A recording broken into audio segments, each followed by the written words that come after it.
Всех приветствую! Наступила новая неделя, пришло время записать обновление нашего обзора. Начнем, как всегда, с биткоина. Давайте посмотрим часовые графики.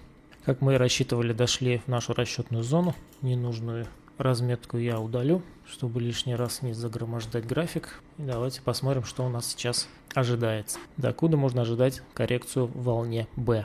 Если брать это за импульс, растягиваем Фибоначчи из зоны коррекции на привычных уровнях. Вот в эту зону ориентировочно должна прийти наша коррекция. Точнее, если то вот сюда.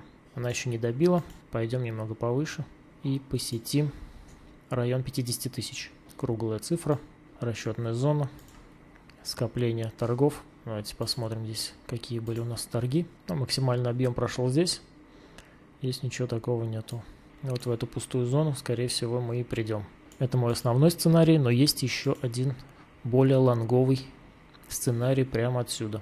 Это то, что мы уже завершили коррекцию вот так. А, Б, С.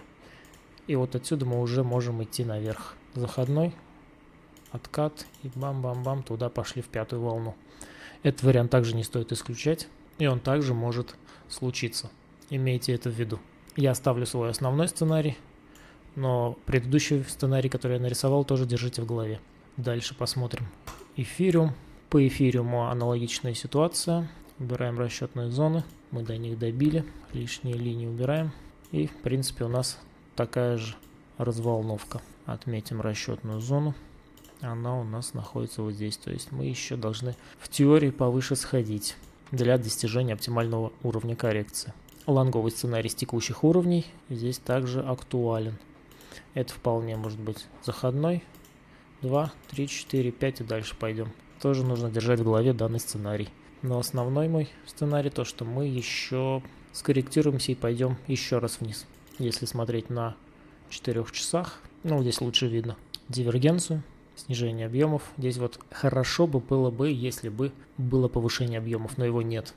Если бы здесь был большой всплеск объемов, я бы, наверное, больше склонялся к тому, что это заходной, и мы идем вверх. А так все-таки мой основной сценарий с походом вниз еще раз, и это будет всего лишь коррекция. Как будет по факту, скоро узнаем.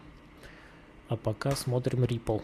По Ripple здесь все так же в рамках нашего сценария. Болтаемся внизу, видим небольшой отскок, но его пока нельзя считать даже каким-то подобием заходного импульса, это явная коррекция. Если, конечно же, он не продолжит движение выше. А пока основной сценарий такой же, что мы еще будем снижаться вниз и продолжим вот здесь так торговаться. Дальше глянем Dash. По Dash'у также цепанули расчетную зону. Можно удалять. Основной сценарий мой такой же, как и на биткоине. С тем, что мы все еще в четвертой волне. И это будет всего лишь коррекция наверх с дальнейшим снижением вниз. Напомню, здесь может кто-то просто по тайм-кодам смотрит и не смотрел предыдущие монеты, что здесь есть вариант сразу пойти наверх. Он будет как альтернативный, но он все-таки есть. Этот вариант актуален, если коррекция вот так прошла. Основной сценарий, то что поход наверх, это всего лишь отскок. Давайте глянем ADU. По ADI вот здесь интересная ситуация, но также в рамках нашего прогноза. Давайте глянем часовичок. Коррекция идет в пределах нормы. Основной сценарий движения также наверх, в отмеченную зону. Все по плану. Polkadot. По Polkadot у нас здесь на грани ситуация. Если мы пробьем вот этот пик волны C, то треугольник отменяется. В данный момент прогноз актуален с походом вниз, но он уже на грани. Думаю, завтра уже запишу прогноз и что-то будет более ясное. Пока не буду ничего менять. Основное движение вниз. Даже если изменится здесь движение, то это просто будет заброс вверх и также будет вниз. Идем дальше. BNB. По BNB мы показали большое движение наверх, но оно трехволновое. Пока что трехволновое, поэтому более коррекционное. Что это может быть? Здесь также два варианта. Либо мы не добили до расчетной зоны и пошли уже рисовать заходной и дальше наверх. Вот так вот. Сейчас нарисуем здесь пятиволновую, отскок.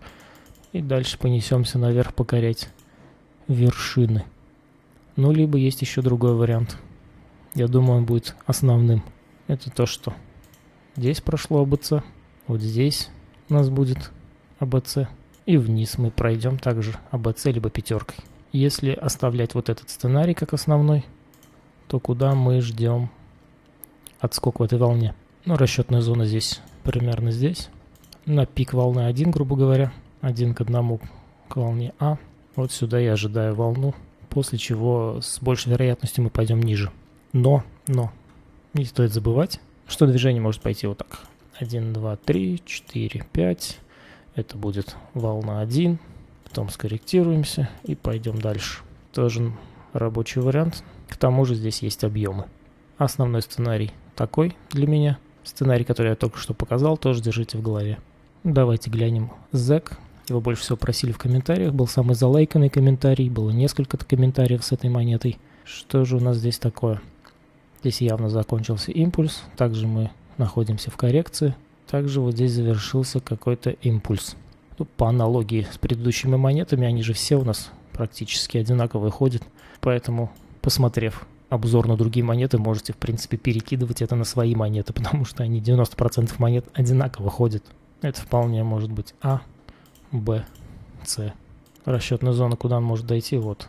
На этом все. Подписывайтесь на канал, ставьте лайки, пишите в комментариях свое мнение. Какой вариант предпочтительней? С коррекцией, либо же мы уже идем все наверх. Удачной торговли и счастливо!